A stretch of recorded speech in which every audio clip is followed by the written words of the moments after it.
A first-year student was being bullied by delinquents all over school. He even watched a second-year senior take his own life after being pushed past his limit. He thought that once the police opened a case, the violence at this school might finally change. But, in the end, the senior's death was blamed on academic pressure. Not a single student admitted they had bullied the victim. Even the teachers helped cover up the truth. Because after Korea passed its corporal punishment ban in 2011, teachers could no longer physically discipline students. As a result, teachers' authority was trampled on without restraint. Those delinquent students became experts at using legal loopholes to avoid punishment. There was even a case where a teacher was beaten to death by students during class. Realizing just how badly the education system had collapsed, the National Assembly and the Ministry of Education stepped in. They quickly passed a new bill that could easily spark public backlash.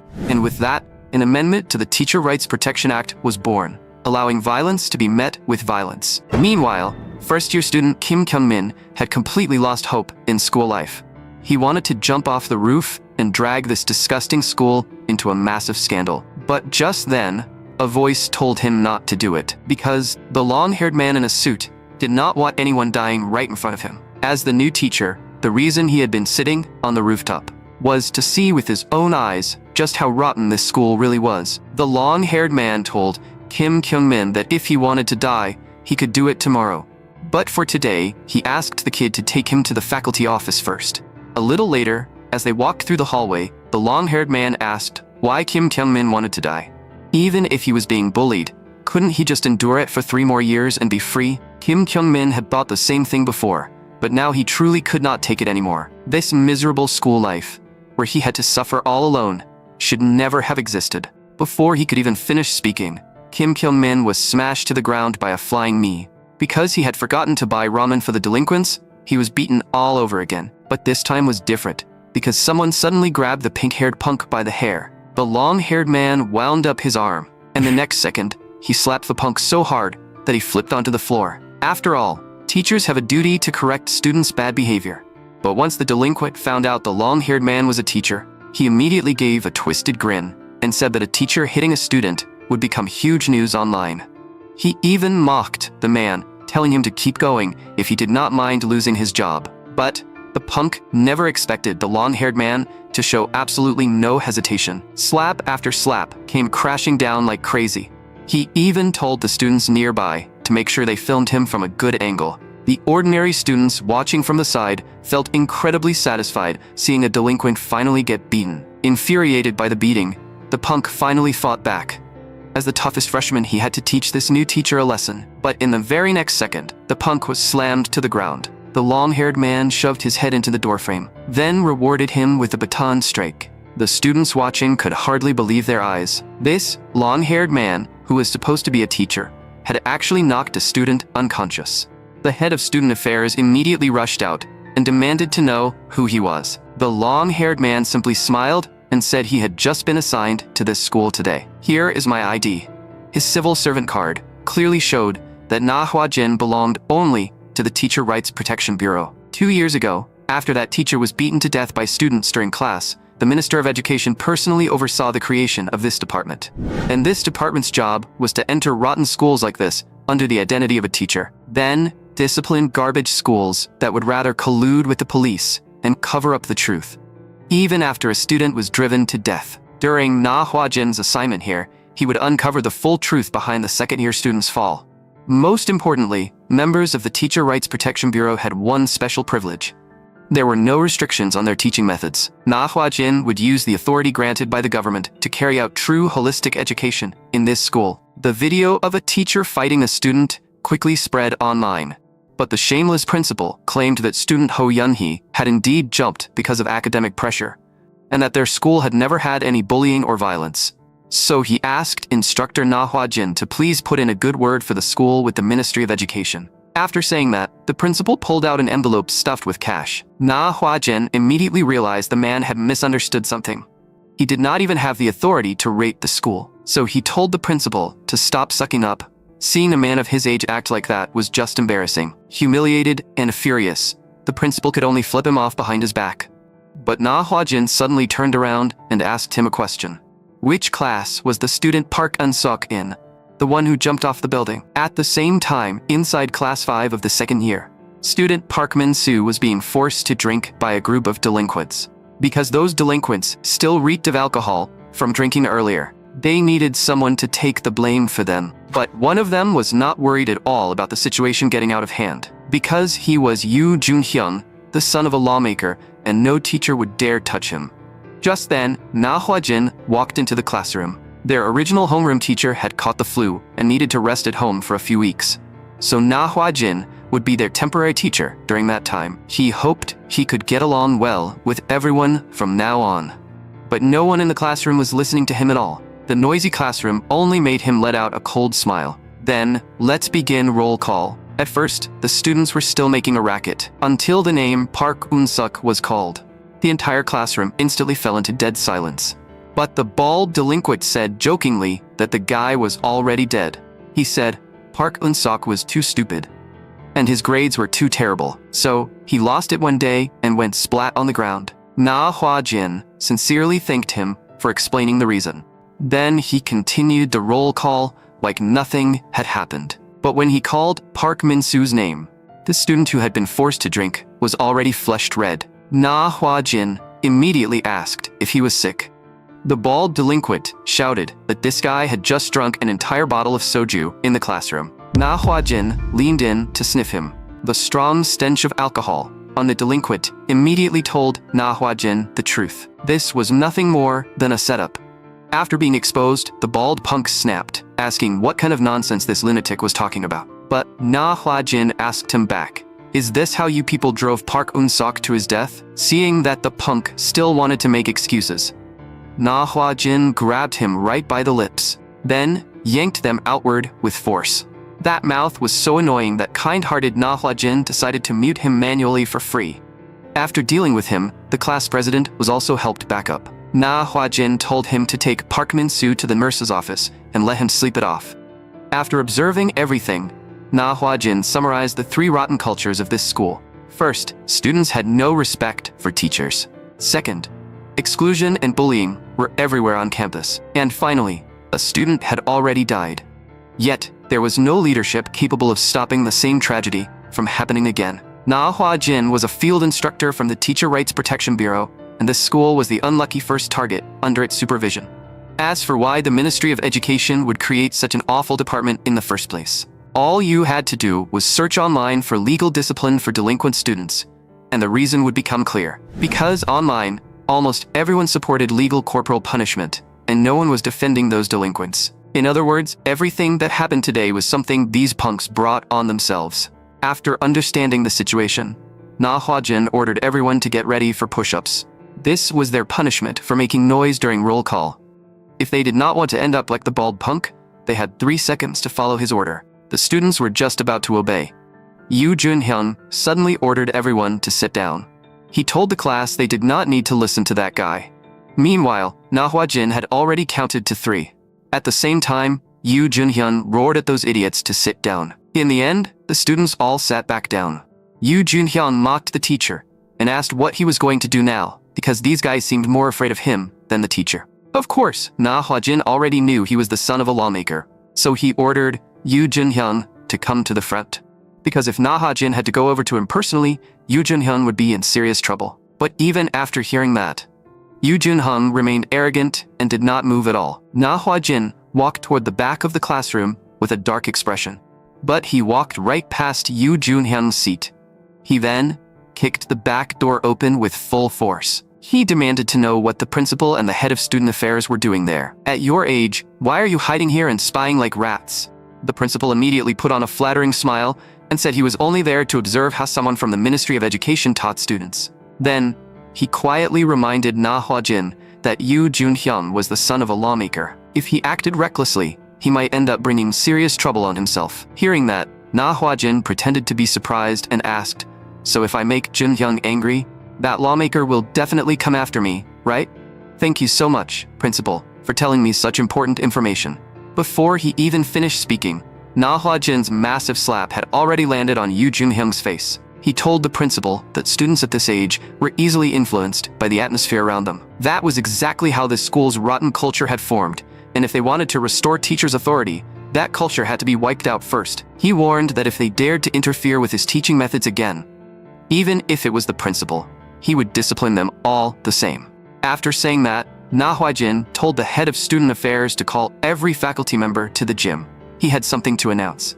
Na Hwa-jin could not manage every student in the school by himself, so he needed all the teachers to help with his work. During the Teacher Rights Protection Bureau's guidance period, every teacher could use the same special authority as Na Hwa-jin, and he would take full responsibility for every consequence that followed. Then, Na Hwa-jin told everyone to choose a disciplinary tool they liked. A small number of teachers still believed corporal punishment was unreasonable. No matter how disobedient the students were, they still had human rights. But most of the teachers had already been holding back for far too long. Over the next week, the school changed drastically. Teachers were now allowed to punish delinquents according to how badly they behaved. This was especially true for the older teachers in their 40s and beyond. They seemed almost like they were competing with each other, using all kinds of strange methods to discipline the students. Of course, not every student could accept this sudden change. Ms. Lee chose a wooden stick as her disciplinary tool, but a vicious delinquent snapped it in half. Whenever something like this happened, Na Hwa-jin would personally step in. He would take the disobedient delinquent somewhere quiet and have a nice little talk about their future. Any student who dared to resist punishment would be disciplined by Na Hwa-jin himself. And once those students were done being taught a lesson, they seemed like completely different people, treating every teacher with total respect. Just like that, the punishment system was successfully carried out in this school. Yoo Jun-hyung watched all of this happen. The bald punk could not help asking if they were really just going to keep taking it. Why not complain to his father, or expose everything to the media? But Yoo Jun-hyung was pissed that his own lackey was trying to tell him what to do. He knew very well that this was the Ministry of Education's first trial case, so even if it made the news, the ministry must have already prepared a response. On top of that, this law had been pushed through 2 years ago by the ruling party's leader, so even a lawmaker could not easily step in. And even if they posted it online, public opinion would only overwhelmingly support teachers beating delinquent students. But Yoo Jun-hyung had no intention of swallowing his anger forever, because the timing was finally right. Park Min-soo, who had been called over, had no idea what they were planning. Meanwhile, Kim Kyung-min was still holding a cup of ramen, but this time, he was not running errands for delinquents. He had bought it for himself. Seeing how much he had changed, Na Hwa-jin felt genuinely relieved. Thanks to Na Hwa-jin, no one was bullying Kim Kyung-min anymore. This kind of school life made Kim Kyung-min feel happier than he had ever been. But Kim Kyung-min also knew these days would not last forever. Those delinquents would never truly change who they were. In other words, once Na Hwa-jin left, it would only be a matter of time before everything went back to normal. Na Hwa-jin laughed and told the kid not to be so pessimistic and not to jump to conclusions so quickly, because the plan was not over yet. Just then, Park Min-soo, who felt like he could no longer survive, suddenly came to Na Hwa-jin for help. Na Hwa-jin immediately threw away his cigarette and told Park Min-soo to explain what was going on. But instead, fear appeared all over Park Min-soo's face. Because Yoo Jun-hyung knew ordinary methods could no longer solve this problem. So what would happen if a student, unable to endure excessive punishment, stabbed a teacher in retaliation? The next second, Na Hwa-jin twisted Park Min-soo's arm away as he tried to stab him with a knife. The blade had not even gone in a single centimeter. Park Min-soo was so pathetic that he could not even pull off a dirty sneak attack properly. Na Hwa-jin took him straight to the special counseling room, then took off his shirt, revealing scars all over his body. There was a mirror here, along with medical sutures. Na Hwa-jin told Park Min-soo to hold the mirror and take a good look at the wound. Then he actually stitched the wound up himself. Na Hwa-jin wanted to know who had ordered Park Min-soo to do this, because that stab carried no killing intent at all, which meant someone had definitely put him up to it. But Park Min-soo stubbornly insisted that he had acted on his own. So, Na Hwa-jin stabbed the knife right between his fingers. Attempted murder could still get him locked up for years. Na Hwa-jin asked Park Min-soo if he really wanted to go to prison for those delinquents. Seeing that Park Min-soo still refused to talk, Na Hwa-jin simply told him to get lost.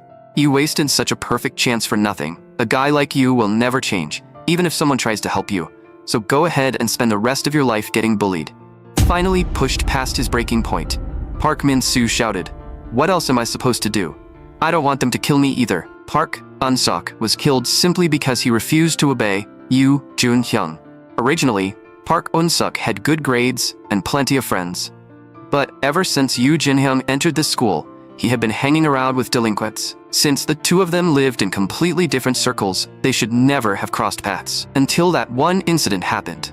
That day, Yoo Jun-hyun once again had his feet up on the desk during class. When the teacher scolded him a little, he threatened to make one phone call and get the teacher fired. He even tried to hit the teacher himself. But before he could do anything, a sudden punch knocked Yoo Jun-hyun to the ground. Park Un-suk had been holding back against this guy for a long time.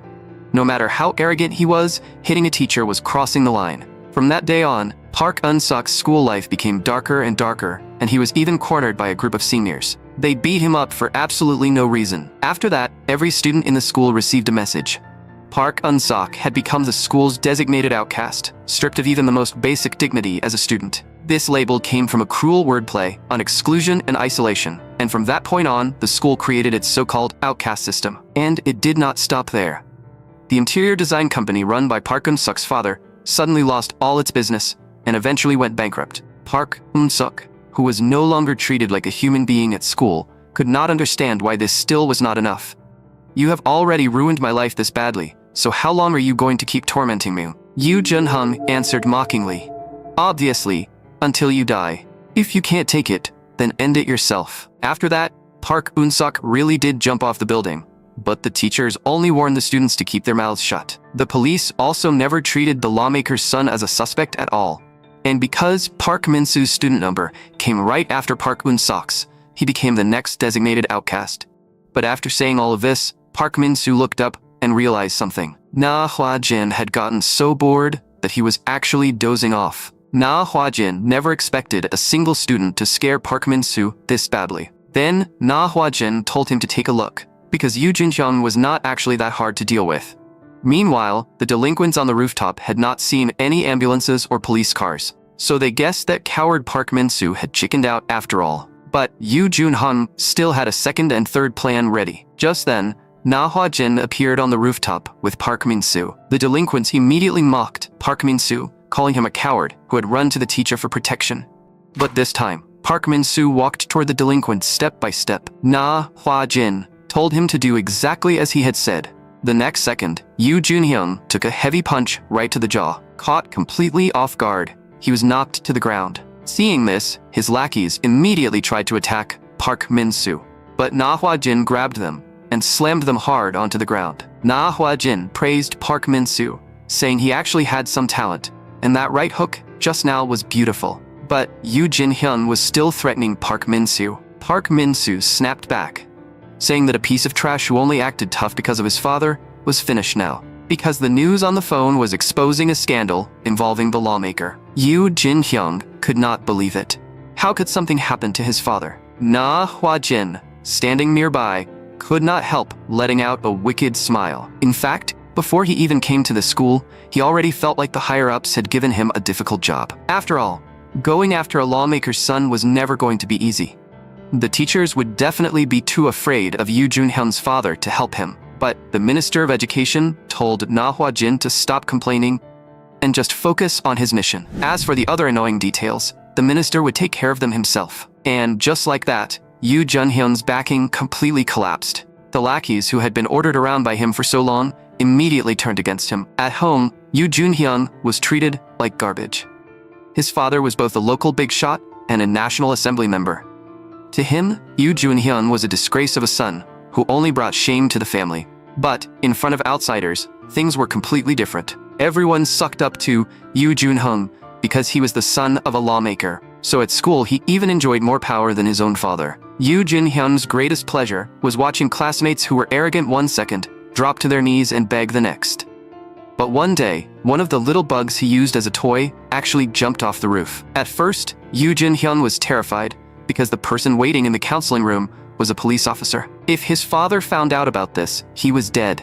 But when Yoo Jun-hyun opened the door, he realized something. Even the police let him off easy just because he was the son of a lawmaker. And in that instant, he understood one thing. As long as he was inside the school, no matter what he did, he would be forgiven in the end. "I am the king of this school," But now, this so-called king had lost his backing and was forced to suffer under the same outcast system he created. All of his former lackeys turned on him because they had been sick of his bossy attitude for a long time. Even then, Yoo Jun-hyun still refused to back down. He asked the bald punk if he had ever seen a lawmaker go to prison. "Once this gets cleaned up in a few months, I'll bury every one of you so deep you'll sprout roots." The bald punk spat a mouthful of phlegm right onto Yoo Jun-hyun's face, then said he could not understand a word coming from an idiot. Na Hwa-jin, who was sitting in a bathroom stall, complained that they were so loud he could not even concentrate and take a dump in peace. He told Yoo Jun-hyun to take a good look at the kind of friends he had made. Humiliated after being seen like this, Yoo Jun-hyun flew into a rage. He accused Na Hwa-jin, saying he should have stopped those delinquents from beating him. But Na Hwa-jin asked, "What does that have to do with me? From now on, I am no longer a teacher at this school. The Teacher Rights Protection Bureau's guidance period has ended, and there will be no more corporal punishment here." He believed that after going through this, the students must have learned their lesson. From now on, they would listen to their teachers and avoid any more violence. However, everything happened exactly as Kim Jung-min had expected. Before long, the school's outcast culture returned once again. Only this time, the outcast was Yoo Jun-hyun, the former boss of the second years. No one sucked up to him anymore, and he was the one who said outcasts did not deserve to be treated like people. But things did not end there. Yoo Jun-hyun returned home. What greeted him was a brutal beating from his father. Yoo Jun-hyun had no idea what was going on. His father shouted at him, "What the hell is this?" The TV news was reporting the violent acts committed by the lawmaker's son at school, and the story was spreading all over the internet. Even the fact that his abuse had driven a student to jump off the roof had been exposed. Now, crowds of reporters were rushing toward the lawmaker's house. His father wanted nothing more than to beat this son to death for making the situation even worse. Yoo Jun-hyun was beaten black and blue, and as he completely broke down, only one thought remained in his mind. Not long after, inside the school, Yoo Jun-hyun was wildly pouring gasoline everywhere. He wanted everyone who had bullied him to die. But suddenly, a huge foot came flying in and kicked him away. Na Hwa-jin looked at this hopeless guy and realized he still had no idea what he had done wrong. "In that case, starting now, I'll give you a true holistic education." Yoo Jun-hyun had no time to wonder why Na Hwa-jin was there. He hurriedly told him to put the fire out, because the whole place was covered in gasoline. But Na Hwa-jin looked confused and asked, "Wasn't the whole point of pouring gasoline to start a fire?" As he said that, the flame in his hand had already ignited the gasoline. Yoo Jun-hyun was scared out of his mind on the spot. He was about to be swallowed by the flames.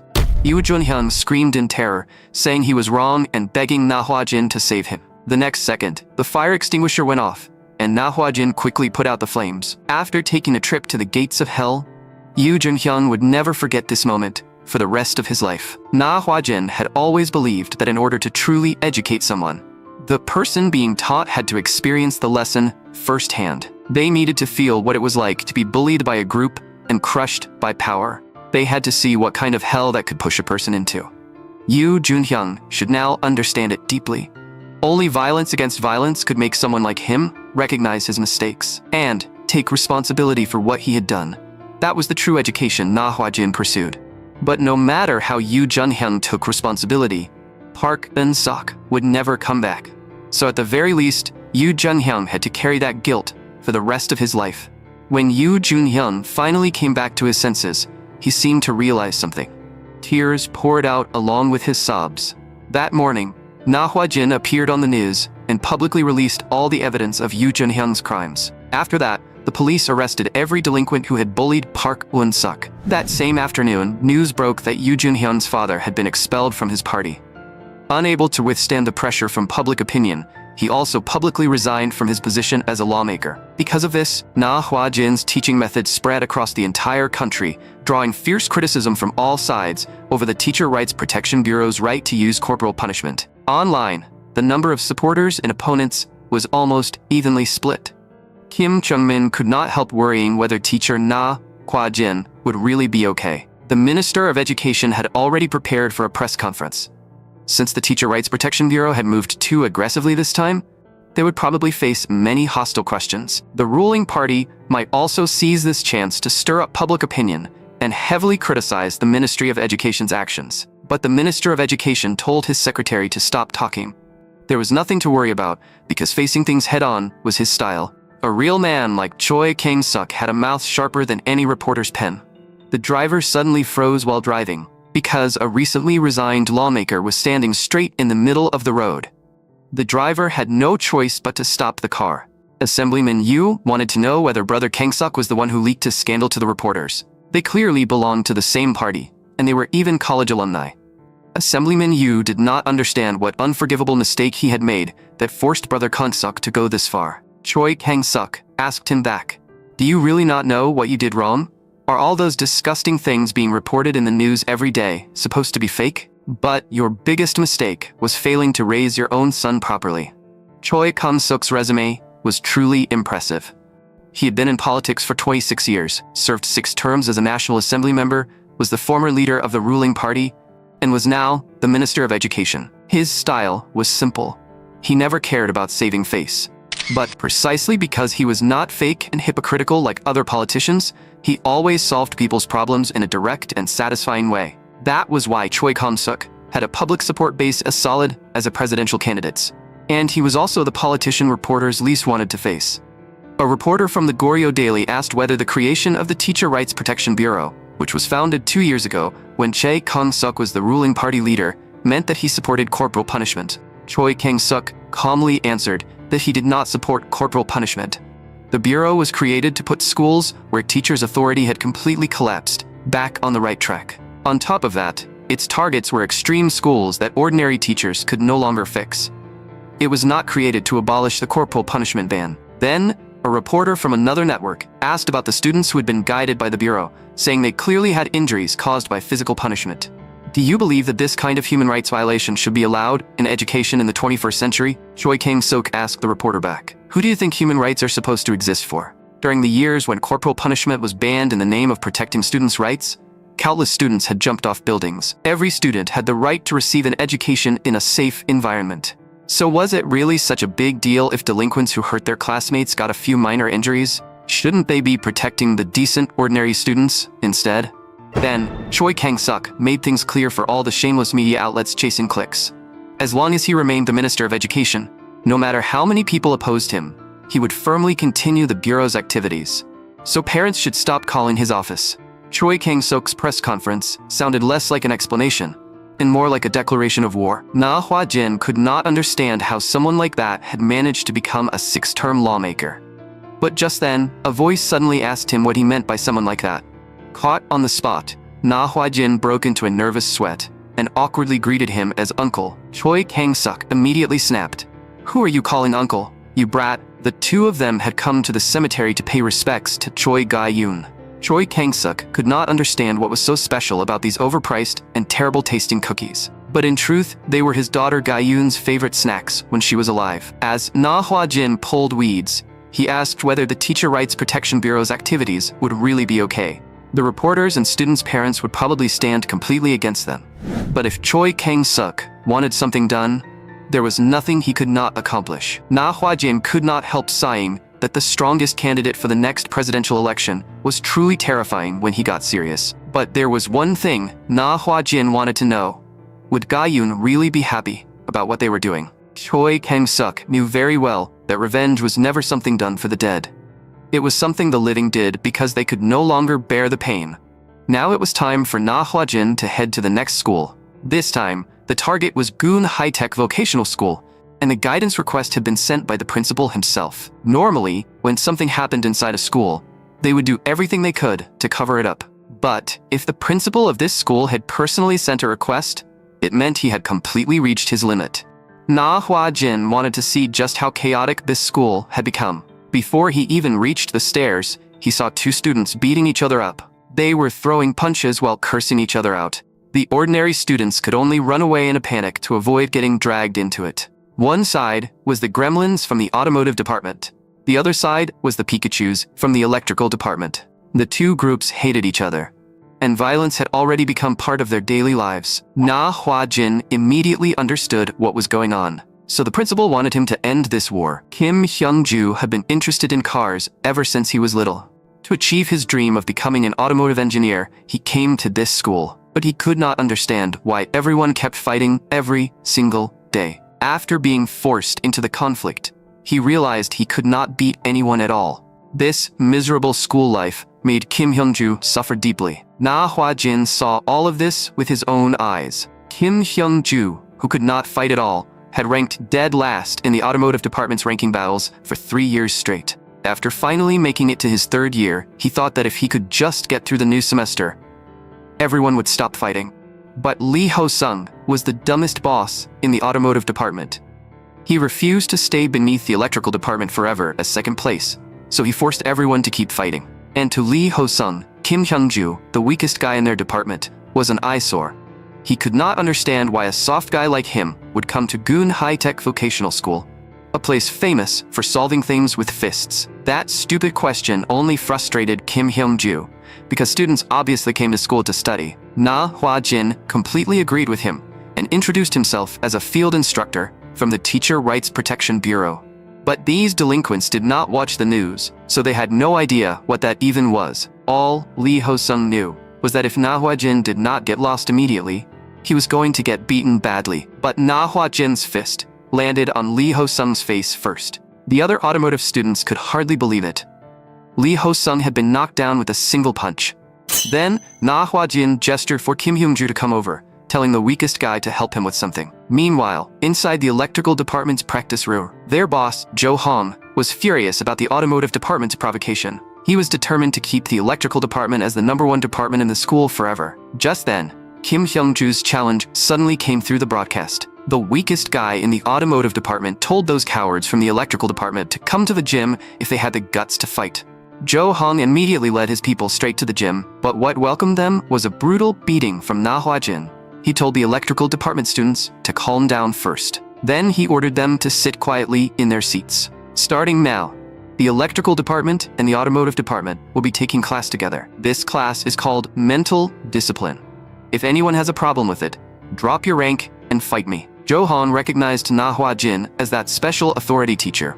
But the students here were not easy to mess with. Looking completely unimpressed, Jo Hong turned to leave with the others. The next second, a baton came crashing down on his head, because Na Hwa-jin had not given anyone permission to leave. And the first lesson of mental discipline was to understand yourself. Na Hwa-jin slapped Jo Hong down the moment he tried to fight back. Seeing their boss go down, the second-in-command immediately ordered everyone to attack together. The automotive students simply watched from the side, waiting for the show, because this scene looked exactly like what had happened to them half an hour earlier.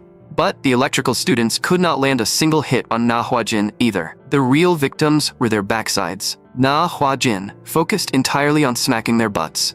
Every student took a solid baton hit to the backside, and screams instantly filled the entire gym. The electrical department's second-in-command was completely dumbfounded when he heard Na Hwa-jin tell him to come at him too.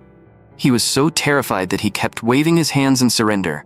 However, Na Hwa-jin had no intention of letting him off that easily. After all, a commander who lost the battle had to take responsibility. So the second-in-command got his backside beaten so badly that he started questioning his life. Since no one else dared to step up, everyone could sit down and behave. A school was supposed to be a place where students learn knowledge, and this exam would decide everyone's fate from now on.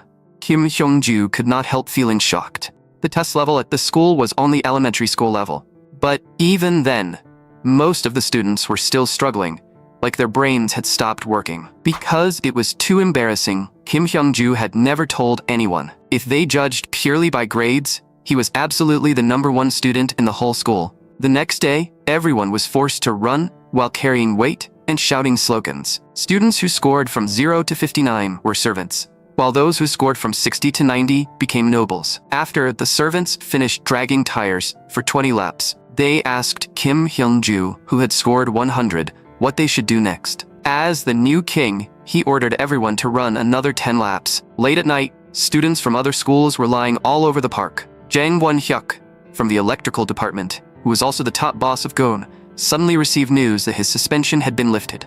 And when he heard that someone from the Teacher Rights Protection Bureau had ruined the ranking battles, his expression instantly darkened. The joint class of the electrical and automotive departments now had new class rules. Even the food given to the noble class was far better than what the servants received. This was the first class rule.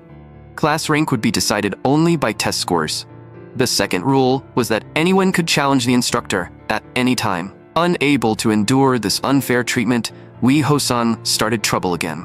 But the result was the same as always, and the price of losing was brutal. Since Lee Ho-sung could not do anything to Na Hwa-jin, he turned his anger toward Kim Hyung-ju, who was acting tough behind the teacher's authority. He shouted, "That teacher won't stay here forever, and once he leaves, the news is going to report that a third-year outcast turned into a corpse." However, according to the class law, any servant who dared threaten the king would be punished along with his entire bloodline. Na Hwa-jin immediately ordered all servants to gather. This was the third class rule. Never disobey an order from someone ranked above you. Although Kim Hyun-ju felt great right now, he still did not want to be this king, because once Na Hwa-jin left, he would be completely finished. He had barely survived until his third year, and he did not want to lose his life now. But Na Hwa-jin told Kim Hyung-ju not to be afraid. They were the same age and wore the same uniform, so he had no reason to fear them. Once this education was over, Goon High-Tech Vocational School would naturally change. But Kim Hyung-ju understood that even if all these people were taught a lesson, it would not mean anything. Because the person who created this school's ranking system was still here. Jo Hong, now part of the noble class, mocked Lee Ho-sung and told him to stop wasting his energy if he could not win. Today was a special day, because Jung Won-hyuk was coming back to school. He was the absolute ruler of Goon. Once he returned, that special authority teacher was finished. Before he could even finish speaking, a loud crash came from the gym doors. A powerful tremor instantly spread through the entire gym until the door handle was ripped off, and a figure slowly appeared in front of everyone. Jung Won-hyuk, a third year from the electrical department, had officially arrived. Kim Hyung-ju instantly broke into a cold sweat. Jung Won-hyuk smirked and said, "This class rule system is actually pretty nice." Na Hwa-jin had heard that he was the culprit who turned this school into what it was now. That was why Na Hwa-jin had specifically asked the principal to lift his suspension, so he could receive his education, and since he was late on his first day back, he naturally had to be punished. Na Hwa-jin told Jung Won-hyuk to drop the hammer and get down on the floor. But Jang Won-hyuk acted like he had not heard him and slowly walked forward. The moment he reached the right distance, he threw a powerful punch at Na Hwa-jin. Seeing Na Hwa-jin dodge the attack, Jang Won-hyuk immediately realized this teacher really did have some skill. After all, the second-class rule clearly stated that anyone could challenge the instructor at any time. Jung Won-hyuk sarcastically reminded him not to run away from the fight. Na Hwa-jin loosened his slightly numb hand, feeling that this level of strength was finally worth stretching his shoulders for. Only a student like this had real educational value. Jang Won-hyuk set the rule in advance. "If I knock you down, you leave this school." Na Hwa-jin replied, "If I embarrass myself that badly, I'll leave without you needing to tell me." Since that was the case, Jung Won-hyuk prepared to make him leave right away, while Na Hwa-jin dodged the incoming fist, then casually threw a punch straight into Jang Won-hyuk's face. Although Jang Won-hyuk was hit, he remained fully conscious. The next second, Na Hwa-jin was knocked down by a sudden counterattack, and the fight was over. The first time Jo Hong saw Jang Won-hyuk was during the first-year boss finals. Back then, after getting beaten to a pulp, Jo Hong already realized something. This man was destined to become the new legend of Goon High-Tech Vocational School. Sure enough, before long, Jang Won-hyuk defeated the second and third years, achieving the feat of a first year, taking control of the entire school for the first time in 8 years. And his influence was not limited to the school. After dealing with the surrounding schools, Jang Won-hyuk even earned the title of regional boss. 8 years ago, the seniors of Goon were known as the Goon Overlord Army, and they had dominated this entire area. But Jo Hong firmly believed that Jang Won-hyuk would surpass the legend of the Goon Overlord Army from 8 years ago. Lee Ho-sung and Jo Hong both knew that this one-punch monster would definitely win. But Jung Won-hyuk showed no mercy. First, he knocked Lee Ho-sung down. Then, he yelled at Jo Hong, "What the hell have you been doing? How useless can you possibly be? You have this many people and still can't deal with one guy? You're all nothing but idiots." Jung Won-hyuk had been planning to lead these useless guys into other territories. 2 years ago, after he conquered this area, things had stayed quiet for a while. So those people had forgotten just how powerful Goon really was. This time, Jang Kwan-hyuk would make them taste something even more painful than what happened 2 years ago. The reason he restarted Goon's ranking battles was to train everyone for real fights against other territories. This time, they would replace the Goon Overlord army from 8 years ago and become the new generation of legends. Just then, a sudden scoff rang out. Na Hwa-jin could not hold it in anymore. Someone was calling himself a legend and talking about conquering territories. It was honestly hilarious. It turned out he had only pretended to faint because he wanted to see how Jang Kwan-hyuk would discipline these kids. He never expected that the guy who acted so mysterious at first would turn out to be the most childish one of them all. If you conquer the whole area, will your mom reward you with a popsicle? That dismissive look instantly made Jang Kwan-hyuk burn with rage. As he tried to attack Na Hwa-jin again, he slammed straight into Na Hwa-jin's elbow. A clear cracking sound echoed through the entire gym. He brought this on himself. Jang Kwan-hyuk's ribs were cracked, which meant that for at least the next 2 weeks, he would not be able to bully anyone else. Na Hwa-jin spoke to the king sitting on the platform. From now on, Jang Kwan-hyuk will serve as your personal attendant. He wanted Jang Kwan-hyuk to experience it properly. What it felt like to become the lowest rank in the very system he had created. Meanwhile, the surrounding schools formed an alliance to fight against Goon. They were discussing how they should deal with Jang Kwan-hyuk. Until the boss of Suro's school, who had been beaten by Jang Kwan-hyuk just a few days earlier, showed up. He told those idiots, stop dreaming and start collecting money. Because there is nothing in this world that money cannot solve. These days, unbelievable things kept happening around Kim Hyun-ju every single day. Jang Kwan-hyuk, the boss of Goon, was actually serving him, the weakest guy in the school. Of course, Jang Kwan-hyuk was not disobedient from the beginning. When he was in a bad mood, there was no way he would listen to a loser. Whenever that happened, Na Hwa-jin would appear like the king's guardian of justice. He would punish the traitor in the name of justice. Jang Kwan-hyuk was forced to sneeze because of the cat teaser wand, and the pain shot to his ribs, which had not fully healed yet. Na Hwa-jin even handed the sacred weapon to the king, the royal cat hair that could wipe out all evil. Unable to endure it any longer, Jang Kwan-hyuk called on everyone. Let's take down that teacher together. As long as we unite, we can definitely win. But now that he had lost his power, he could no longer lead them.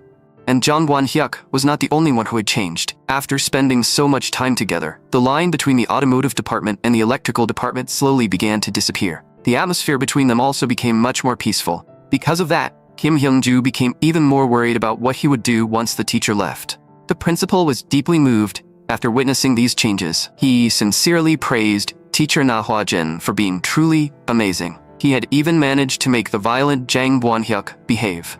But Na Hwa-jin helplessly said, "Principal, you are way too innocent for your age. Do you really think that guy has turned over a new leaf?" After school, Jang Kwan-hyuk was still carrying Kim Hyun-ju's bag for him.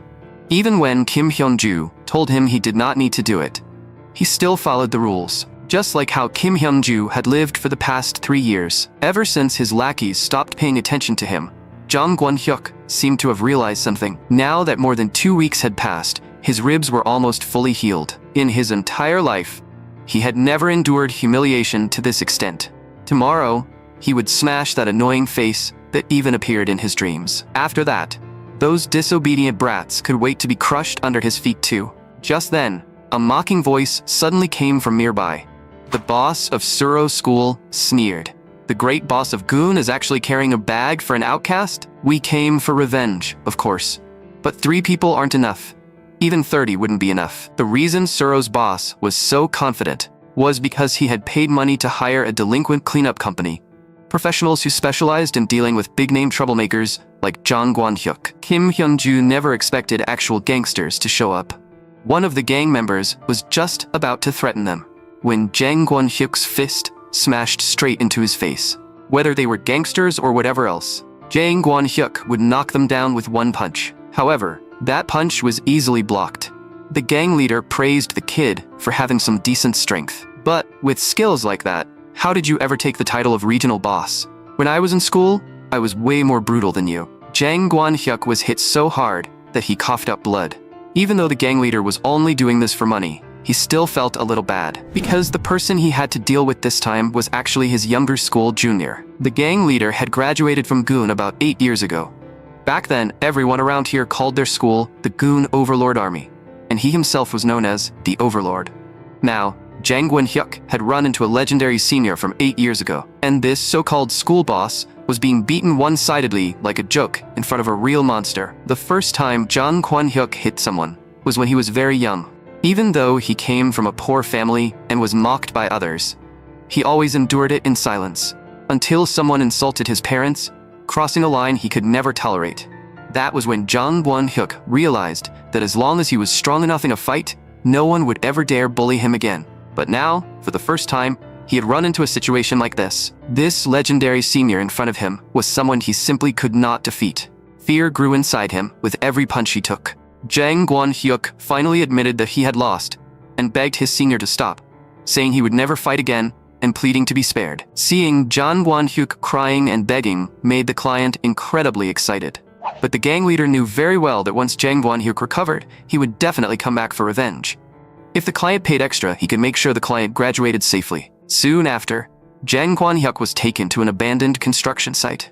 The gangsters were planning to cripple his hands. Before this, Kim Hyun-ju had never really spoken to Jang Kwon-hyuk. But because of the ranking system this guy created, Kim Hyun-ju had suffered for 3 whole years. Even so, Kim Hyun-ju still stepped in and blocked the attack for him. No matter how much he hated Jang Kwon-hyuk, he could not just stand there and watch. The gang leader told Kim Hyun-ju to move aside. But when Kim Hyun-ju still dared to shake his head, the gang leader slapped him across the face. Jang Kwon-hyuk could not understand why this guy would step forward when they had no friendship at all. Kim Hyun-ju's watch was monitoring his heart rate in real time. The moment his heart rate shot past the limit, it triggered an alert. This was the safety device Na Hwa-jin had set up in advance. Kim Hyun-ju was still struggling to hold on. The gang leader could not understand why he would go this far. But Kim Hyun-ju knew that no matter how much you hated someone, there had to be a limit. Right, teacher? Na Hwa-jin looked around the scene, then told Kim Hyun-ju to briefly explain the situation. After learning that the other side was made up of gangsters, Na Hwa-jin immediately felt relieved. He had been feeling bottled up for a while now. Since these people were not students, he no longer had to hold back. His lightning-fast speed and the nerve to hit people without even blinking immediately made the gang leader realize that this man was no ordinary person. Na Hwa-jin advised him to put the knife down. As things stand now, this can still be treated as a simple brawl. But the moment you pick up a weapon, it becomes a real fight. The gang leader immediately launched a surprise attack with the knife. Na Hwa-jin simply raised his hand and deflected the wrist holding the blade. Before the gang leader could even recover from his shock, Na Hwa-jin's stance instantly gave him a terrible suspicion. After having several attacks blocked in a row, the gang leader finally realized he had messed with the wrong person. When he first joined the organization, his seniors had told him there was one kind of person he had to avoid, even if he had a knife. Someone trained to deal with knife-wielding attackers, using a fighting style with no fixed form or restrictions. A style built purely for survival and damage. The close-quarters combat used by special forces. Na Hwa-jin ordered the gang leader to stand up, because this was not over yet. A real fight only ended when one side died. The non-stop screams were so miserable that everyone at the scene was left stunned. The gang leader could clearly feel that this man was serious. He really might die at Na Hwa-jin's hands. His overwhelming desire to survive made him cling tightly to Na Hwa-jin's leg. Then he started begging desperately for mercy. But Na Hwa-jin remained completely unmoved. He simply continued beating the gang leader down. No matter how much the man begged, Na Hwa-jin did not stop, until the gang leader was beaten all the way over to Kim Hyun-ju. After finally coming back to his senses, he kept apologizing to Kim Hyun-ju, saying he would pay 20 times the medical fees if Kim Hyun-ju could make Na Hwa-jin stop. Na Hwa-jin saw that he finally understood who he should apologize to.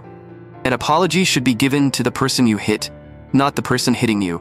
Now that you understand, get lost. The gangsters, lucky to escape with their lives, immediately ran from the scene. Na Hwa-jin asked Jang Won-hyuk, "Did you see that clearly? Because this is exactly what you have been doing all along." The next day, Na Hwa-jin left Gun, which meant Kim Hyun-ju's execution ceremony was about to begin. Lee Ho-sun had said before that once that teacher left, the news would report that Kim Hyun-ju's body had been found. But just then, the gym door was suddenly kicked open. Jang Won-hyuk told everyone to get lost and said anyone who dared touch Kim Hyung-ju was dead. Lee Ho-sung and Jo Hong had no idea what was going on. They guessed that Jung Won-hyuk must have been threatened by that teacher. After being saved, Kim Hyung-ju thanked Jung Won-hyuk. But he was still a little suspicious, wondering if Jang Won-hyuk wanted a one-on-one fight with him. The night before, Na Hwa-jin had told Jang Kwon-hyuk, "Did you see that clearly? This is what you have been doing all along. You use your natural strength to bully the weak, rank people however you want, and trample on their pride. If you never experience it yourself, you will never know what it feels like to be bullied." Na Hwa-jin suddenly raised his foot. Under Jang Kwon-hyuk's terrified gaze, that foot landed on the ground right in front of him. Na Hwa-jin told Jang Won-hyuk, "You are lucky. If that gangster had not appeared, I would have taught you the same lesson I just taught that man. And your greatest luck is Kim Hyung-ju's character. In that situation, almost everyone would have stood by and done nothing. But Kim Hyung-ju bravely stepped forward to protect someone he hated. If it were you, could you have done that? A person's rank is not decided by strength, but by character. If you still cannot understand that, then next time, you will receive a real education." In the end, Jang Won-hyuk did not attack Kim Hyung-ju. He was afraid Kim Hyung-ju might misunderstand, so he quickly explained, "I'm not doing this because that teacher threatened me. It's just because you looked kind of cool yesterday." From that day on, Kim Hyung-ju was never bullied again and graduated safely.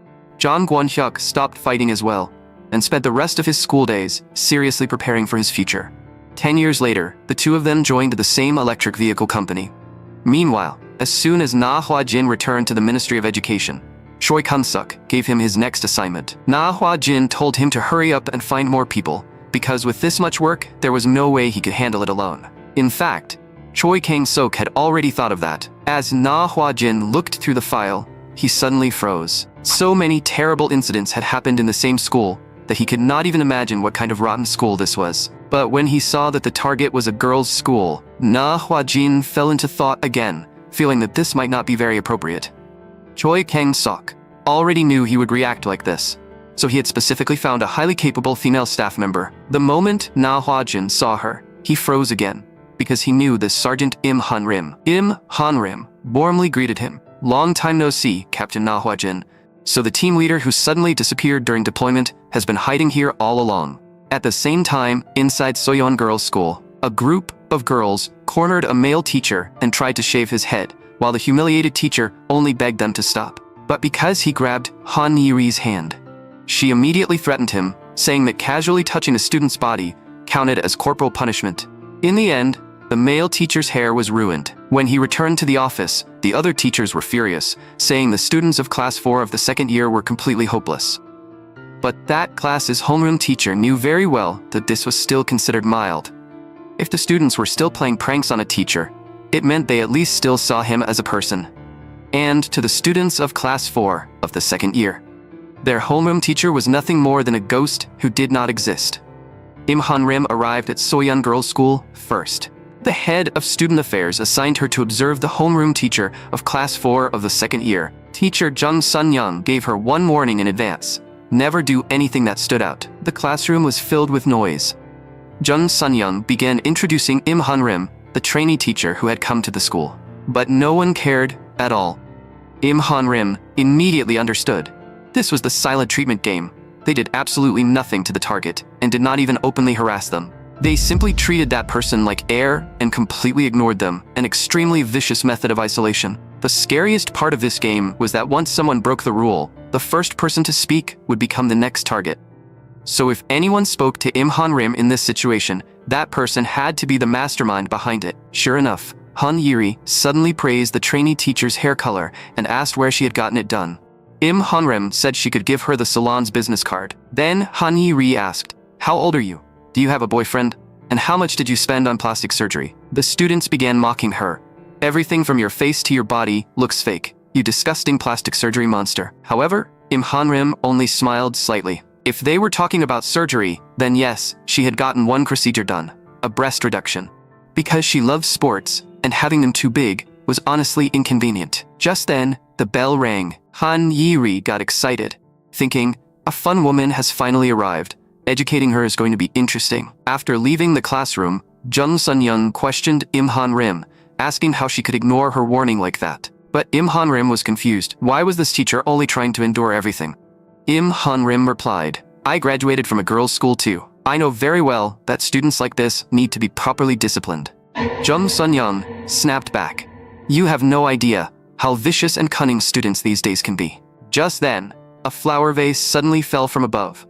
Luckily, Im Han-rim pulled Jung Sun-young out of the way in time. Then, she quietly revealed that she was an instructor from the Teacher Rights Protection Bureau. The students upstairs were still giggling and saying, the wind sure is strong today. Im Han-rim asked Jung Sun-young to tell her why this school had become like this. The original homeroom teacher of Class 4 of the second year was a history teacher named Go Young-soo. He always said, there is no such thing as a truly bad student, and he treated everyone with kindness and patience. But Teacher Go's misfortune began when he became Han Yi-ri's homeroom teacher. He caught Han Yi-ri smoking an e-cigarette. He only gave her a gentle warning, and Han Yi-ri acted like she was reflecting on her mistake. But soon after, the principal received a call from the director of the education office. Someone had reported that Teacher Go had behaved inappropriately toward a female student in the counseling room. Even though Teacher Go insisted that he was innocent, the punishment and the disgusted looks from everyone around him crushed him deeply. And in the end, Teacher Go passed away from despair. The report had been made by one of Han Yi-ri's followers, who falsely claimed that she had heard Teacher Go harassing Han Yi-ri from outside the counseling room. But Han Yi-ri herself did not care at all, saying, it was only a joke I played on Teacher Go. This was their usual trick. Even when something became a serious problem, they would simply call it a joke. When the police asked Han Yi-ri what she thought about Teacher Go's death, she casually said, it's no different from someone dying unexpectedly in a traffic accident. Because of his position at the Ministry of Education, Na Hwa-jin watched the investigation footage of Teacher Go's case at the police station. When Im Han-rim entered the girls' school classroom again, the students suddenly gave the new trainee teacher a warm welcome. They said, everything earlier was just a joke. Let's all get along from now on. Im Han-rim remembered what Jung Sun-young had told her. Even if she was from the Teacher Rights Protection Bureau, she would never be able to educate these girls. Because the real mastermind, Han Yi-ri, never acted directly. The students urged the teacher to hurry up and blow out the candles. The moment Im Han-rim lowered her head, the student holding the cake suddenly threw it with full force. The next second, cream splattered everywhere, but the cake landed directly on Han Yi-ri's head. Im Han-rim apologized sincerely, saying it was just a reflex, and she had accidentally kicked it in that direction. When Han Yi-ri realized what had happened, she was instantly furious. After seeing Han Yi-ri bleeding, Im Han-rim pretended to look extremely worried. Han Yi-ri immediately demanded that Im Han-rim take responsibility, shouting, I'm going to report you for using violence against a student. Before she could even finish speaking, Han Yi-ri's head was slammed down hard. Im Han-rim said Han Yi-ri was the one who needed to take responsibility. If she had only been hit by a cake, why was she bleeding? Was she planning to use that object to cut the teacher's face? Now, Im Han-rim introduced herself again. She was a field instructor from the Teacher Rights Protection Bureau. Since you love playing with your phone so much, you must have seen online how teacher Na Hwa-jin educates students, right? But what should we do now? I'm not as kind as teacher Na. After school, Im Han-rim met Na Hwa-jin in the gym. After watching the footage, Na Hwa-jin realized that the girl's mindset was even more twisted than he had expected. They were also very good at scheming. In the false accusation case, Han Yi-ri had only ordered one of her followers to make the report, perfectly protecting herself. Someone who controlled everything from behind the scenes like this would not be easy to catch. But Im Han-rim asked Captain Na Hwa-jin to leave this case to her, because she understood that no matter how malicious the other side was, Na Hwa-jin would never truly be able to lay his hands on girls. The girls at the school were all shaken by the Bureau's involvement.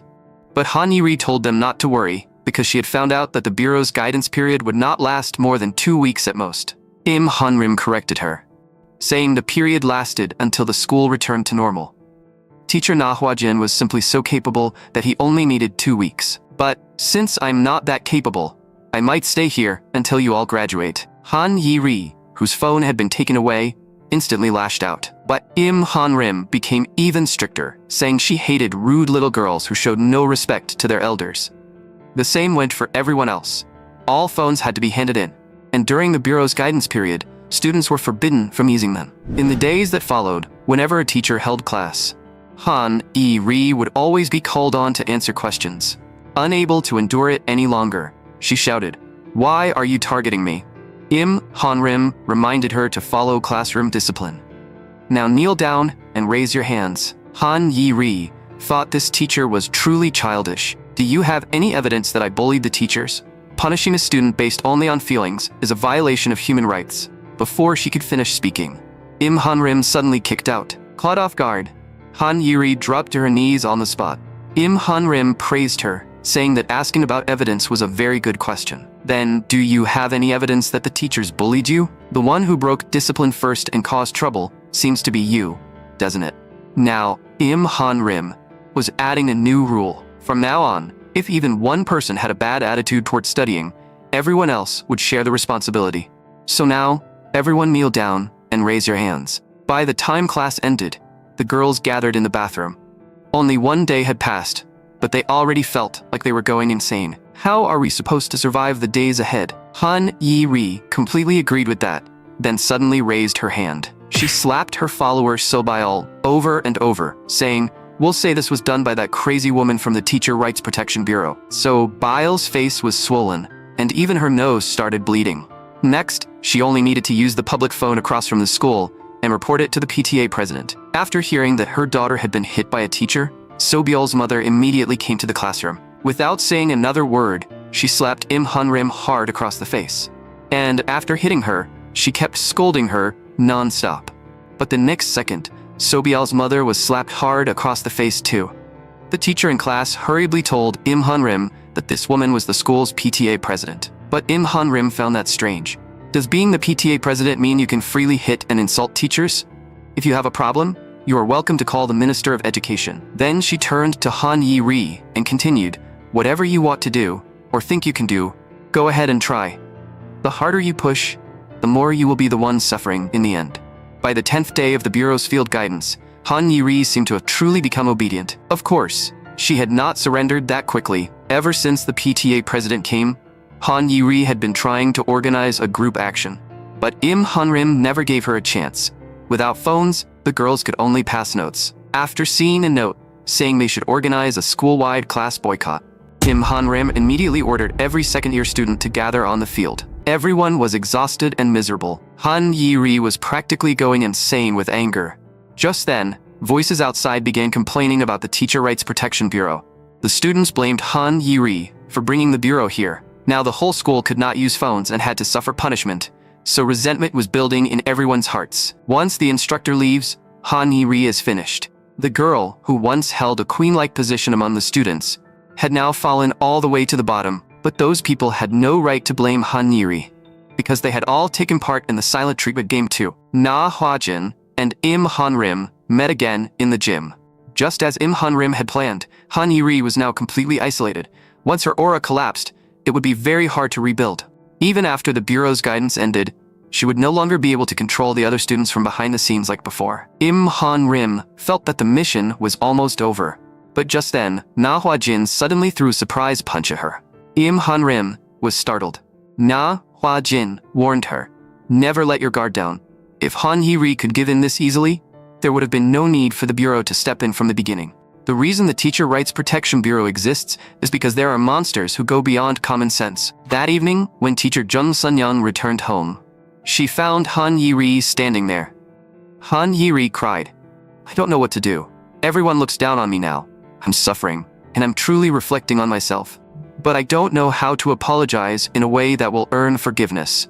Jung Sun-young remembered what Teacher Go had once taught her. Her original heart as a teacher made her help Han Yi-ri up and invite her inside to rest.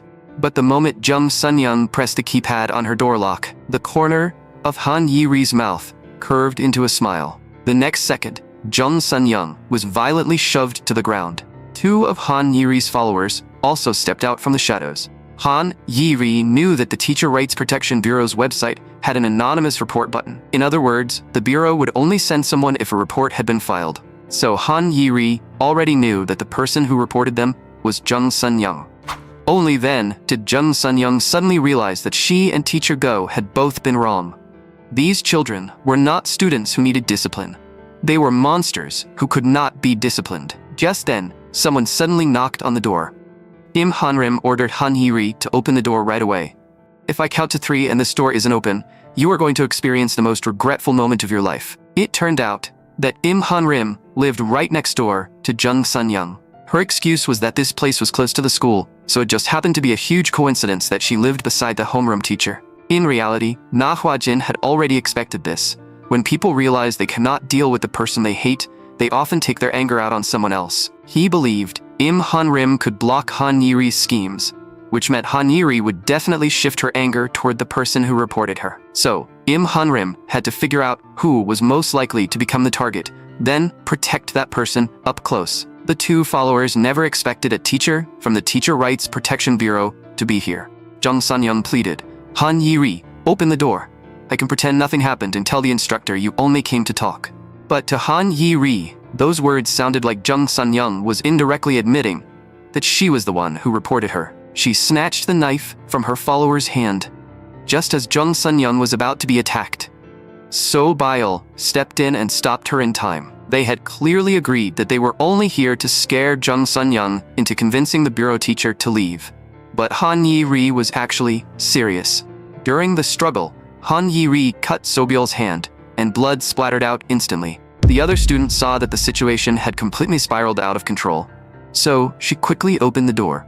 Several counts of 3 had already passed, so Im Hanrim was definitely not letting Han Yi-ri go. Seeing that things had gone wrong, Han Yi-ri turned and ran. She even jumped straight down from the building. Luckily, it was only the 2nd floor, and there were bushes below to cushion her fall. Im Hanrim immediately jumped down after her. While running away, Han Yi-ri suddenly spotted police officers up ahead. She instantly pretended to be pitiful and cried for help. "Help! That crazy woman behind me is a murderer." Im Hanrim was immediately stopped by the police. While the police were questioning her, Han Yi-ri turned and kept running. Im Hanrim had no time to explain, so she crossed the obstacle at incredible speed. As she chased after Han Yi-ri, she shouted, "I'm with the Teacher Rights Protection Bureau. I'll come to the station tomorrow for questioning." Of course, the officers had heard of the Teacher Rights Protection Bureau, which had been all over the news lately. Meanwhile, Jung Sun-young had already bandaged Sobyul's wound. She realized that Sobyul used to attend the same school as Han Yi-ri, so she asked, "Has Han Yi-ri always been like this since she was young?" By then, Han Yi-ri had already escaped to the rooftop. Im Hanrim caught up and kicked her straight to the ground. Just like she had said earlier, Han Yi-ri was about to experience the most regretful moment of her life. Meanwhile, Sobyul told Jung Sun-young that when Han Yi-ri was young, she had been cheerful and kind, and many people liked her. But after that incident happened, everything changed. Han Yi-ri had already come up with a plan. "If I do this, the Teacher Rights Protection Bureau is finished." Then Im Hanrim was truly shocked, because Han Yi-ri actually jumped straight off the rooftop. After hearing what had happened to Han Yi-ri, Jung Sun-young was stunned too. The reason Han Yi-ri hated teachers this much was all because of that bastard. Her homeroom teacher, back then, Chan Sang-yeol. On the rooftop, Im Hanrim immediately sped up, then jumped down after Han Yi-ri. The situation was extremely dangerous, and Im Hanrim could only grab onto an outdoor air conditioning unit to barely stabilize herself. But Han Yi-ri was completely insane and kept struggling. Im Hanrim quickly lost the strength to hold on with one hand. Han Yi-ri landed on top of her and slammed heavily into the ground. The huge impact made Im Hanrim cough up blood. But Han Yi-ri showed no gratitude at all. She immediately punched Im Hanrim in return. Jung Sun-young and the others were still searching for them. Meanwhile, Han Yi-ri kept beating Im Hanrim. She even picked up a brick beside her and tried to smash it down onto Im Hanrim's head. Jung Sun-young hurriedly stopped her, carefully bringing up the fact that Han Yi-ri had once been hurt by her homeroom teacher. "But even so, you shouldn't do something like this. Don't do something you can't take back." Han Yi-ri slapped Jung Sun-young across the face. "Since Sobyul already told you, you should know that the kind of person I hate most is a hypocrite like you." However, Im Hanrim, who had finally recovered enough to move, grabbed Han Yi-ri's hand tightly. "Now it's time for your punishment." Han Yi-ri hurriedly apologized, crying, "It's all my fault. I'll never play in the silent treatment game again. Please spare me this once." Just then, the 2 police officers from earlier also caught up. Han Yi-ri immediately got up and ran. She even continued falsely claiming, "Help! That crazy woman is trying to kill me." Jung Sun-young had completely given up on her. After identifying herself as Han Yi-ri's homeroom teacher, Jung Sun-young said she had something to tell the police and then revealed everything, including Han Yi-ri's break-in, threats against a teacher, and all the terrible things she had done at school. The police also found evidence on Han Yi-ri's phone, proving that she had planned the false accusation against teacher Go, and Sobyeol was investigated as an accomplice as well. After committing multiple crimes, Han Yi-ri was detained and held in custody while awaiting punishment. Finally, Im Han-rim came to see her to tell her what she wanted to know most. There were 62 reports sent to the Teacher Rights Protection Bureau about you. Most of those reports came from students who were angry over teacher Go's death. So, teacher Jung Sun-young actually never reported you at all. Han Yi-ri only scoffed at that.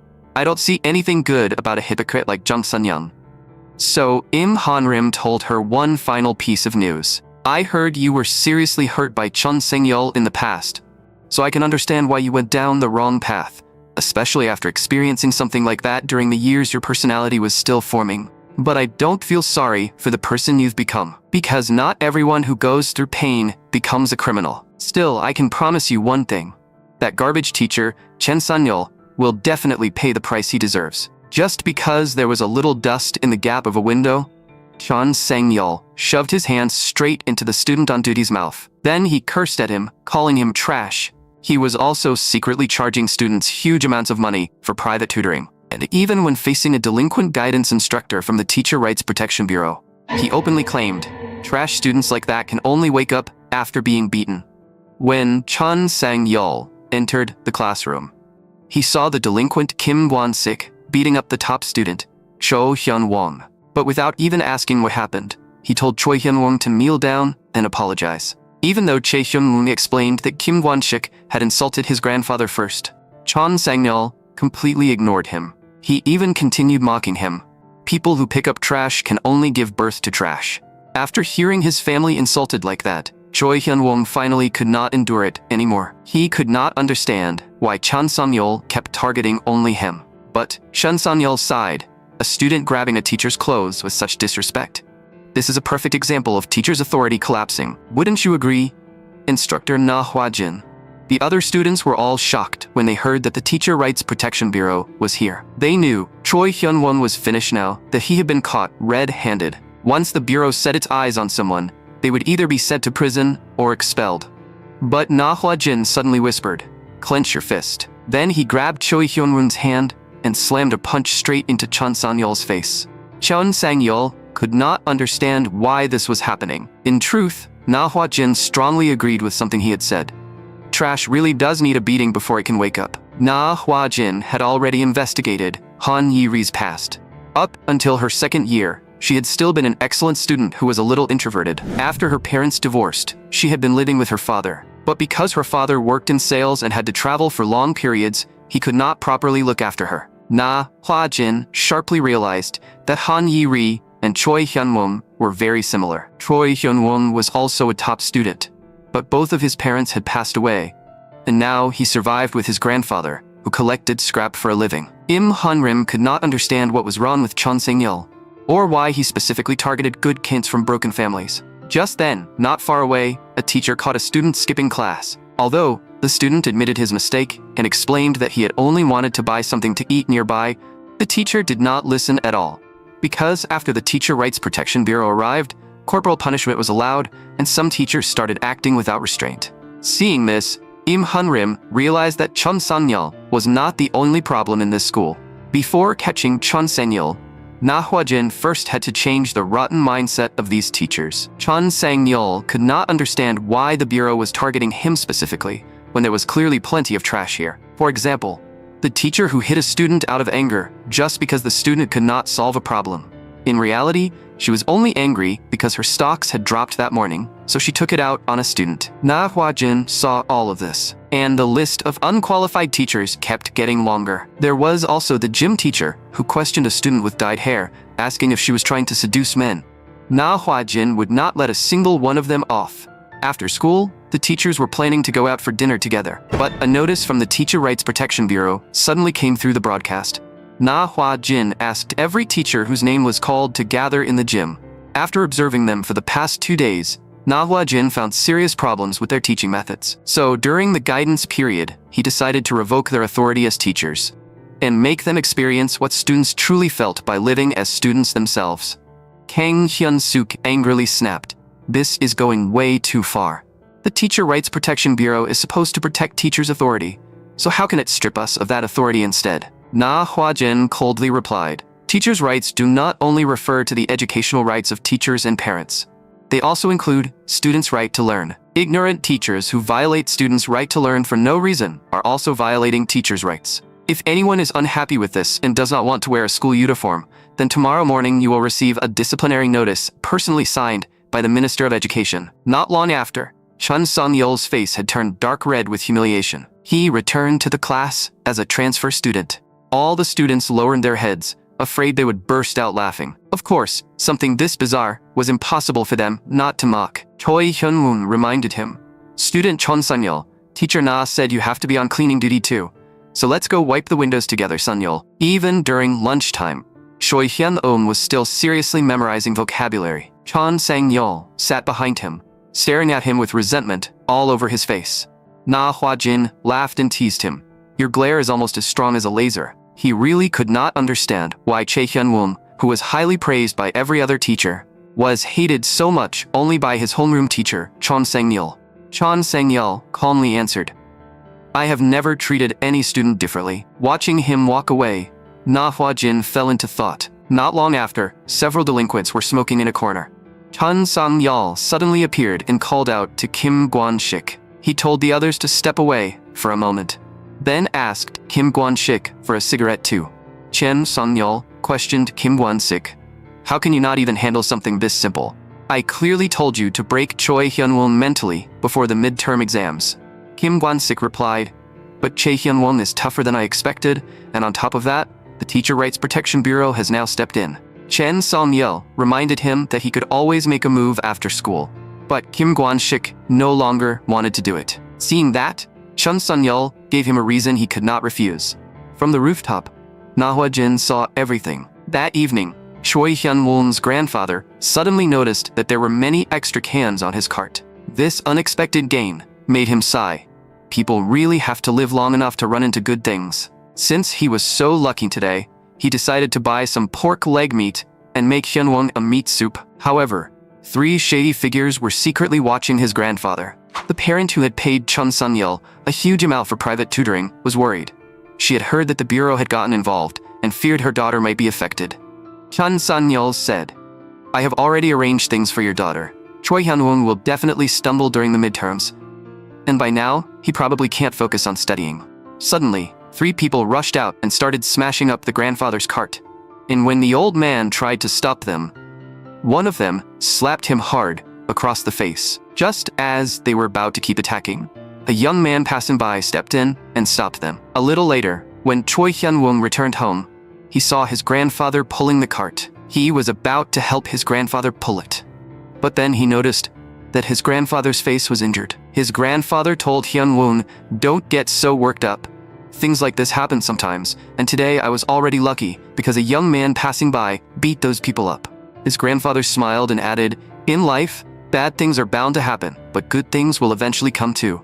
Na Hwa-jin wanted to know what benefit Chun Sang-yeol had given Kim Gwon-sik to make him do something so vile. At the same time, inside a cafe, Chun Sang-yeol took out a USB drive. The student's parent did not know what it was, but Na Hwa-jin could easily guess. It contained the midterm exam questions. He finally understood the real problem.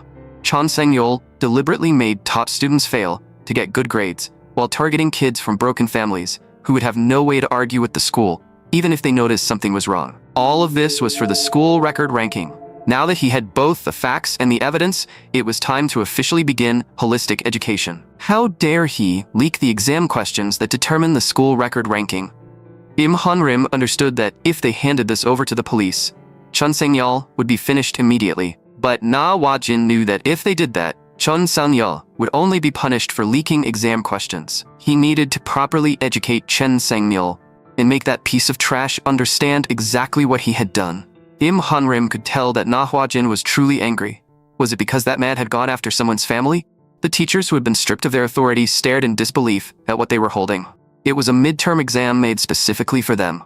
Na Hwa-jin announced, "The midterm exam begins now. The exam period will last from this moment until 9 in the morning, 1 week from now. Any failing student whose total score does not reach 60 will be expelled immediately, which for you is basically the same as being fired. The key to this exam is the final question, asking forgiveness from the students you hurt. If you can't solve that question, everything else is meaningless." The gym teacher, who had once freely humiliated a female student, was paid back by the victim in exactly the same way. Chun Sang-yeol cursed in his heart. What kind of ridiculous prank is this? Asking me to lower my head to trash like Choi Han-woon? But what truly surprised him was another name on the list. Chun Sang-yeol could not understand why Kim Gwon-sik's name was on the form. If that was the case, then this would be easy. He arrogantly ordered, "Hurry up and sign it," then asked, "Has Choi Hyun-woon's grandfather been taken care of?" The next second, Chen Sang-yeol was punched hard in the face. Kim Gwon-sik cursed at him, "You shameless bastard. As a teacher, you actually ordered a student to do something like that?" Looking at the so-called forgiveness form, Kim Gwon-sik burned a hole through it and handed it back to that piece of trash. Now there was only one person left. Na Hwa-jin said calmly, "Forgiveness might only be one word, but it carries a lot of weight, doesn't it?" The teachers, stripped of their authority, were cleaning the campus as instructed. Chun Sang-yeol could not understand why Kim Gwon-sik's attitude had changed so much. Had someone discovered what happened yesterday? Even if they had, it did not matter, because the exam questions Chun Sang-yeol had given Kim Gwon-sik were actually from last year. The teachers, stripped of their authority, finally finished cleaning. But the students who had long been unhappy with them were not going to let this chance pass. The students wished these garbage teachers would all be expelled. Seeing this, the teachers who had lost their authority were completely stunned. Soon, one of them voluntarily asked to resign. After what happened yesterday, she realized that the students did not actually want her to stay here.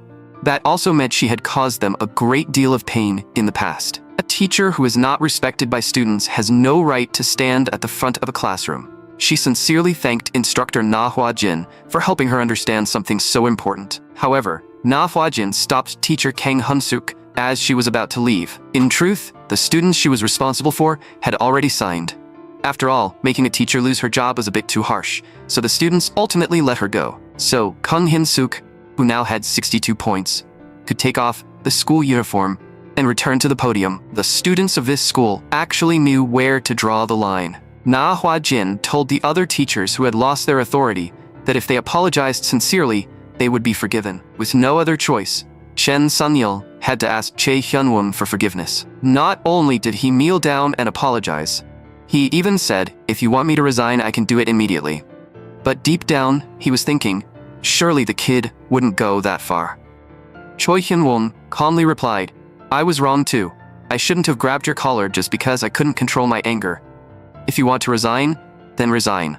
Because I've realized that caring about someone like you is a waste of time, and I will never let trash like you affect my life." Even after being told that so clearly, Chun Sang-yeol still kept bringing snacks and trying to win Choi Hyun-woon over. But Choi Hyun-woon simply put on his earphones and ignored every word Chun Sang-yeol said.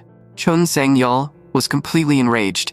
The trash in his eyes was actually acting superior in front of him, and that was something he could never tolerate. Na Hwa-jin reminded him that wasting food was not a good habit. At the moment, the only ones who still had not passed the midterm exam were the gym teacher and Chun Sang-yeol, and tomorrow was the deadline. After returning to his dorm, Chun Sang-yeol began thinking of a solution. But then his daughter suddenly called him. She said, "I'm going camping with my friends next week, and Mom said I need money, about $2,000. Chun Sang-yeol cursed in his heart. That damn woman, using the kid to ask me for money. Even so, he still transferred the money. Chun Sang-yeol absolutely could not lose this job. So when Choi Hyun-woon was heading home after school, Chun Sang-yeol, who had been waiting for him, offered him a deal. Inside this USB drive are all the questions for the upcoming midterm exam. From now on, I can take care of your school record ranking and everything else for you. You're a smart kid, so you know what choice is best." Sure enough, Choi Hyun-woon took the USB drive from him, then threw it straight back in his face. Choi Hyun-woon said coldly, "Today I learned one thing from you, teacher, and that is to never live like you." Furious and humiliated, Chun Sang-yeol suddenly pinned Choi Hyun-woong to the ground from behind. He did not want to hold back anymore, so he forcefully grabbed Choi Hyun-woong's hand and pressed his fingerprint onto the signature spot. He could not understand it. Why does he hate me so much? Compared to what happened to that student 2 years ago, this is nothing. Chon Sang-yeol shouted, "Go ahead and report me to the Teacher Rights Protection Bureau. At worst, I'll just be dismissed. But if you make it impossible for me to take care of my family, I'll make your grandfather taste the same pain."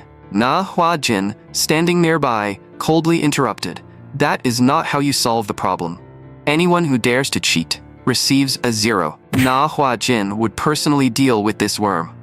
He told Choi Hyun-woong to hurry home and study. Seeing that things had gone wrong, Chen Sang-yeol hurriedly began begging for mercy. He cried, "I only did this because I was afraid of losing my job. Please do not let me get dismissed. I have a daughter to care for and a family to support." Na Hwa-jin found that strange. Whether it's your job or your family, isn't that your own business? If you want someone to forgive you, you should admit your mistake first. The hardships of the attacker had nothing to do with the victim. Everything Chon Sang-yeol said was purely for himself. Still, Na Hwa-jin sighed, making someone who supports a family lose his job? "Maybe I should give you one more chance." Hearing that, Chon Sang-yeol quickly pleaded, "If you give me one more chance, I will definitely do my best." In that case, Na Hwa-jin decided to let him try. And this student was someone who, thanks to Chon Sang-yeol's excellent education, had not only developed a rotten personality, but had also become a criminal. Han Yi-ri had suffered terribly 2 years ago, and now she finally met the real culprit again. Chen Sang-yeol, feeling guilty, immediately tried to greet her in a flattering way, but his fate did not change. His miserable screams sounded especially sharp in the darkness. Na Hwa-jin simply watched quietly from the side. Chon Sang-yeol was still trying to get Han Yi-ri's forgiveness, but that only made Han Yi-ri even angrier. All the disgusting things Chon Sang-yeol had done were things Han Yi-ri would never forget for the rest of her life. That deliberate targeting had deeply tormented her 2 years ago. Chon Sang-yeol had also ordered other delinquents to do many cruel things to Han Yi-ri. Having her hair cut and ruined had become part of her daily life.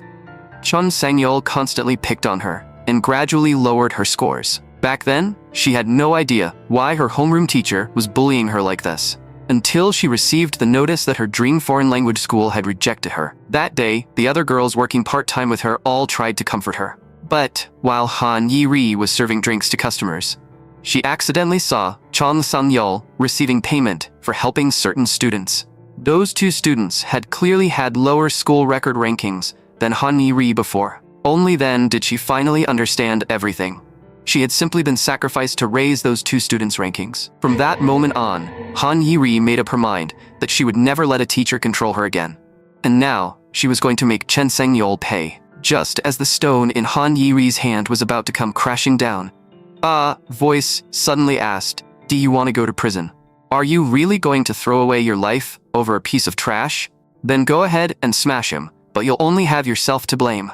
Chon Sang-yeol took the chance to run away, but he missed his step and fell straight from the building. Na Hwa-jin told Han Yi-ri, "Think carefully about whether it's worth ruining your life over trash like him." Han Yi-ri broke down and shouted, "My life is already ruined. I already have a criminal record." But Na Hwa-jin told her, "Having a record isn't what matters. What matters is that you still have a debt in your heart that needs to be repaid. Teacher Go died because of you, so you should know very well what it feels like to be falsely accused. But you might never be able to imagine the injustice Teacher Go suffered, and the pain his family feels is hundreds, even thousands of times greater than the pain you felt. Someone who can remain calm after causing another person's death is no different from the piece of trash lying over there. If you still want to start over, go ask Teacher Go's family for forgiveness." The next day, Chon Sang-yeol was arrested by the police on multiple charges, and Han Yi-ri finally realized her mistakes. Almost every day she wrote letters of repentance to Teacher Go's family. Im Han-rim could not help praising him. "Captain Na Hwa-jin, you are truly amazing. I never imagined that Han Yi-ri would actually realize what she had done wrong." This was all thanks to the perfect negative example. In the end, Chon Sang-yeol finally delivered one real lesson. For 3 months, Han Yi-ri kept writing letters to Teacher Go's family, and today, she finally received a reply. Teacher Go's wife had actually never read Han Yi-ri's letters before. It was only yesterday that she finally read through them one by one. She wrote that even now, she still could not forgive Han Yiri. But I hope you will stop walking down the wrong path, return to the right one, and live properly. That will be the true way to atone for Teacher Go.